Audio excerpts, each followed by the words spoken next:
નમસ્કાર મિત્રો, હું છું આપનો દોસ્ત દુદાભાઈ ચૌહાણ।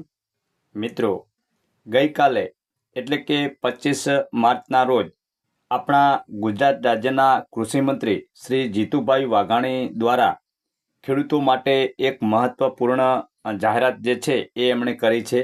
જી હા મિત્રો, વર્ષ 2026-27ના કૃષિ વિભાગના 148 ઘટકો હેઠળ સહાય મેળવવા માટે ખેડૂતો માટે આઈ ખેડૂત પોર્ટલ આગામી તારીખ 27 માર્ચથી 1 મહિના માટે ખુલ્લું મુકાશે એવી એમણે એક જાહેરાત કરી છે।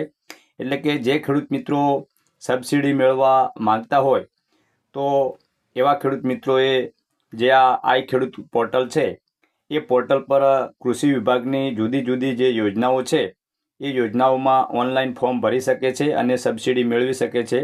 148 ઘટકોમાં જે છે એ સહાય મેળવવા માટે આઈ ખેડૂત પોર્ટલ આગામી એટલે કે આવતીકાલ તારીખ 27થી 1 મહિના માટે ખુલ્લું મૂકવામાં આવશે। એટલે કે છેક 26 એપ્રિલ સુધી પૂરો 1 મહિનો ખેડૂત મિત્રો આ જે કૃષિ વિભાગની 148 ઘટકો છે એમાં ઓનલાઈન અરજી કરી શકશે અને સબસિડી મેળવી શકશે।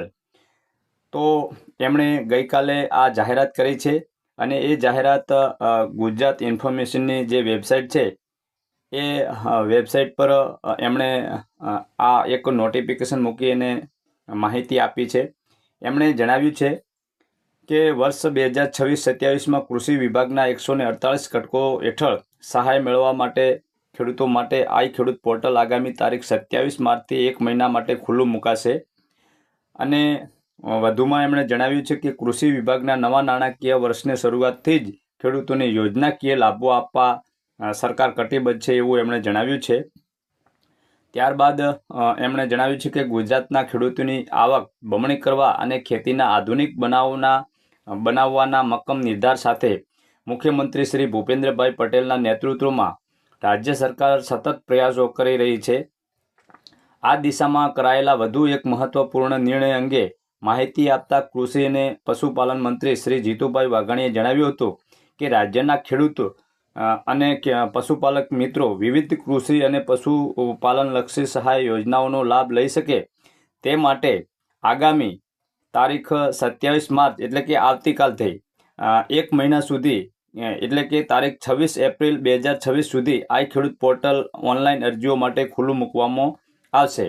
તો જે ખેડૂત મિત્રો જે છે એ આ યોજનાઓનો લાભ મેળવવા માંગતા હોય અને સબસિડી મેળવવા માંગતા હોય તો તેઓ આવતીકાલથી ઓનલાઈન અરજીઓ કરી શકશે અને પૂરો 1 મહિનો 26 એપ્રિલ સુધી આઈ ખેડૂત પોર્ટલ ખુલ્લું મૂકવામાં આવશે એવું એમણે જણાવ્યું છે અને ઓનલાઈન ખેડૂતો અરજીઓ કરી શકશે।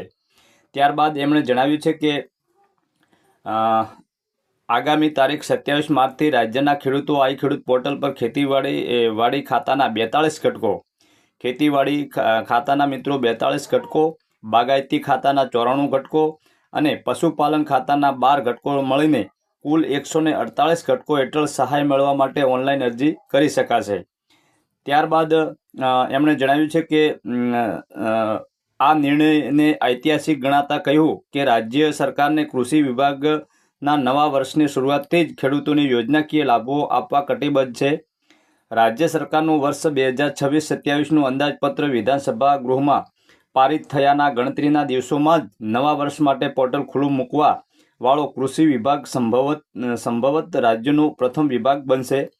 અને ત્યાર પછી એમણે જણાવ્યું છે કે અરજી પ્રક્રિયા પૂર્ણ થયાની કે છેલ્લી તારીખની રાહ જોયા વિના જેમ અરજીઓ આવશે તેમ તેની ચકાસણી પૂર્ણ થશે તેમ પાત્રતા ધરાવનાર ખેડૂતોને તુરંત સબસિડી સહાય મળે તેવી વ્યવસ્થા ગોઠવવામાં આવશે જેથી ખેડૂતોને ઝડપથી યોજનાનો લાભ મળી શકે।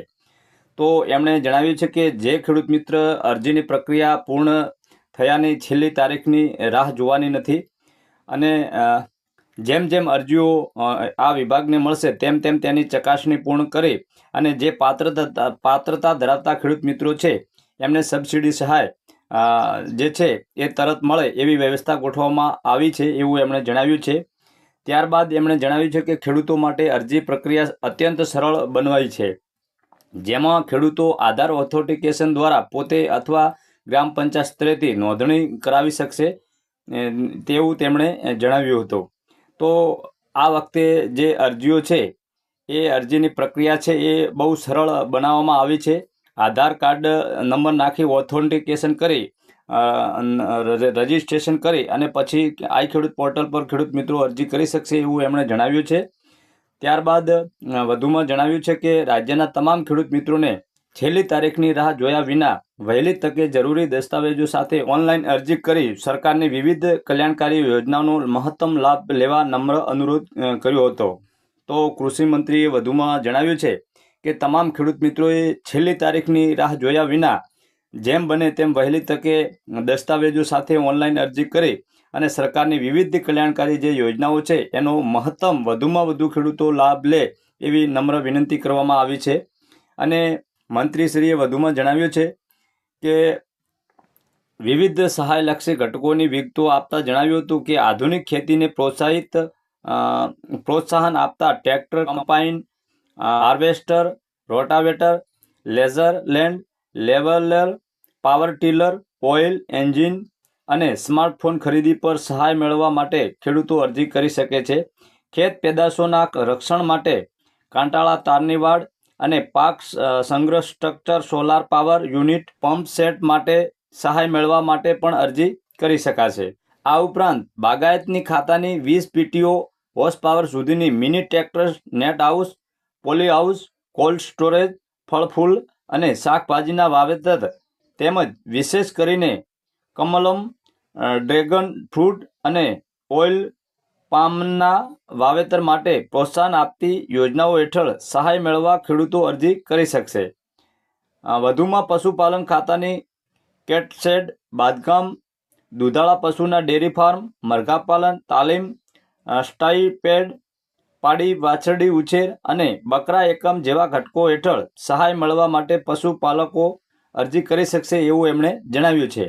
તો મિત્રો, તમે પણ આ યોજનામાં લાભ મેળવવા માગો છો, સબસિડી મેળવવા માગો છો, તો આવતીકાલથી આના જે ફોર્મ છે એ ભરાવાના ચાલુ છે. આવતીકાલથી એટલે કે 27 માર્ચથી ફોર્મ ભરાવાના ચાલુ કરવામાં આવશે. આવતીકાલથી જે આઈ ખેડૂત પોર્ટલ છે એ ખુલ્લું મૂકવામાં આવશે અને આવતીકાલથી તમે 1 મહિના સુધી એટલે કે 26 એપ્રિલ સુધી મિત્રો ઓનલાઈન ફોર્મ ભરી શકશો અને સબસિડી તમે મેળવી શકશો. તો મિત્રો, ઓનલાઈન ફોર્મ કેવી રીતે ભરવું એના વિશે મિત્રો આપણે આવતીકાલે એક વિડીયો મૂકીશું. પણ જ્યારે મિત્રો તમે ફોર્મ ભરવા જાઓ ત્યારે આવી રીતના આઈ ખેડૂત પોર્ટલ જે છે એ તમને જોવા મળશે. તો સૌપ્રથમ તો તમારે અહીંયા જે નોંધણી, લાભાર્થીની નોંધણી લખેલું છે એના પર મિત્રો ઓકે આપી અને તમારે તમારું જે નોંધણી છે એ સૌપ્રથમ કરવાની છે. નોંધણી કર્યા પછી જ મિત્રો તમે આઈ ખેડૂત પોર્ટલમાં ઓનલાઈન અરજી કરી શકશો. તો મિત્રો, આશા રાખું છું કે આજનો વિડીયો આપને પસંદ આવ્યો હશે. જો વિડીયો પસંદ આવ્યો હોય તો વિડીયોને પ્લીઝ એક લાઇક કરી દેજો. ચેનલમાં જો સૌપ્રથમવાર આવ્યા હો તો ચેનલને પણ સબસ્ક્રાઈબ કરી દેજો અને બાજુમાં આપેલ જે બેલ આઇકન છે એને મિત્રો તમે ઓલ પર પ્રેસ કરી દેજો, જેથી કરીને હવે પછી હું કોઈ પણ ખેડૂતલક્ષી વિડીયો મારી યુટ્યુબ ચેનલ પર અપલોડ કરું તો એનું જે નોટિફિકેશન છે એ આપને સૌથી પહેલાં મળતું રહે અને આપ સૌથી પહેલાં મારો વિડીયો નિહાળી શકો. તો મિત્રો, મળીશું આપણે કોઈ નવા વિષય સાથે. તો ત્યાં સુધી આપના દોસ્ત દુદાભાઈ ચૌહાણને રજા આપશો.